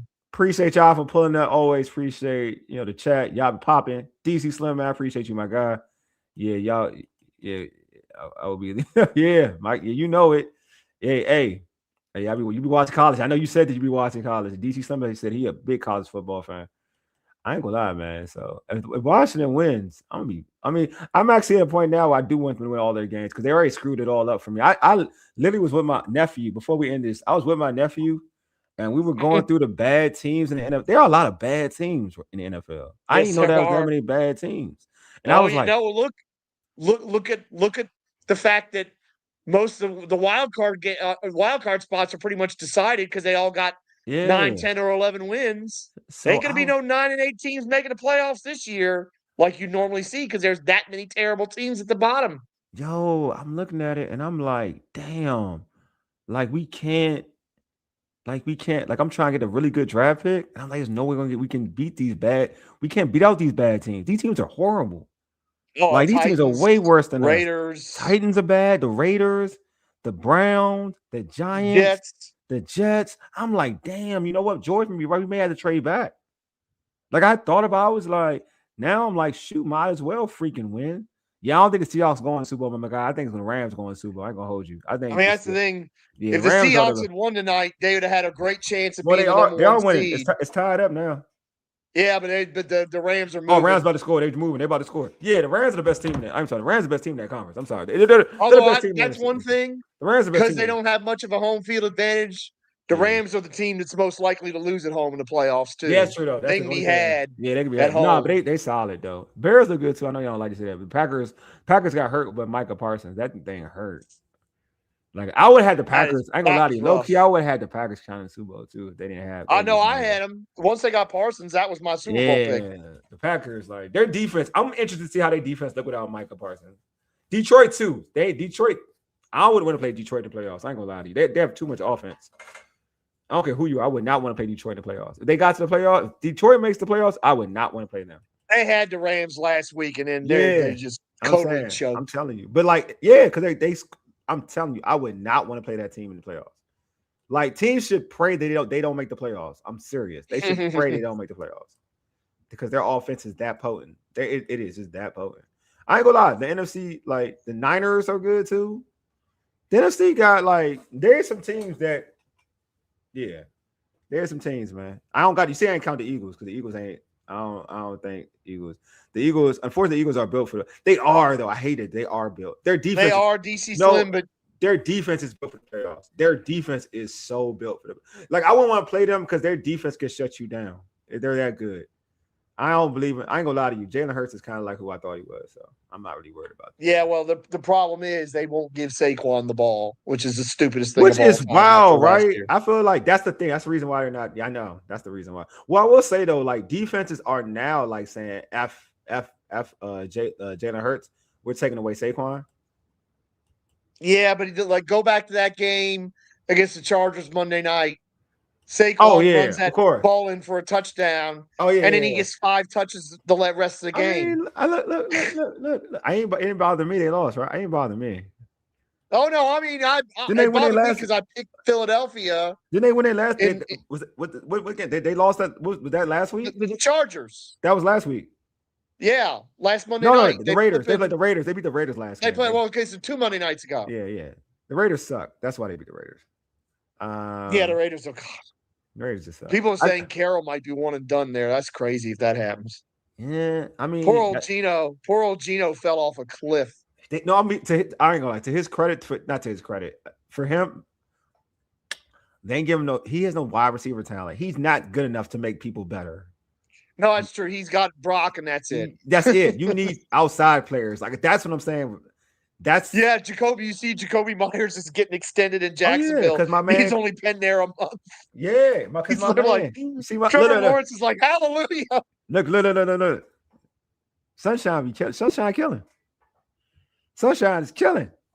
Yeah, he is. That's my guy. But he's been really killing since they got Jacoby Myers. Yeah. He's been killing because you know why? Because he can trust him. He don't drop the ball. That's true. Yeah, because the other, like I was telling Paul, like Brian Thomas was not trusted with that football. He was doing too much dropping. Though he had a good game last game. The 3 for the Seahawks is a dog. All right. Yeah, he is. Oh yeah, that safety. I wanted him. He is a dog. I wanted the safety for That's Seattle. the dude from Illinois, isn't it? No, he went to South Carolina. Oh yeah. Safety, that's right. South Carolina. Yeah, he like that. Oh, they get the field goal. Man, he missed it. I was going to say I thought he. Oh, maybe they're going to lose then. Yeah, okay. Well, the Rams be losing. That's a kicker I wanted coming out of college too. He's good though. He's actually good. He's actually really good. He's been maybe like you said, hey, your man Jake Moody. You might be right. He might be holding this down for us if he keeps making field goals like what he did against the Giants. Don't worry. Yeah, Todd, Paul. He's not coming here. Don't worry about it. I'm gonna be the realist for you again. He's not gonna come here. See, they might be getting rid of him though. Jacksonville sounds like they fed up with him already. Yeah, but he got a rookie deal. He's not going to trade him anytime on a rookie deal. He's got too much. Like you still have him under wraps, and you still can utilize him and Myers. You need 2 receivers in the NFL. Well, I agree. It's just you'll be stupid. I don't know. I think that coach don't like. No, I'm sure. Brian Thomas Jr. be dropping the pack. Like he'll be better. I think Myers. I think Myers will having Myers makes him better. Makes it better though. I will say that. Like having Myers. Now there's less pressure on him. He'll probably play better. Because he had a touchdown last week. That's true. He had a touchdown last week. All right, y'all, man. Appreciate y'all for pulling up. Anyway, you've been listening to All Burgundy and Gold, everything powered by the Urban Sports Scene and Fox Sports Radio, 96.9 FM and 1340 AM. Hopewell, Virginia, for ages. A Yeti. Deuces. We are out. Peace.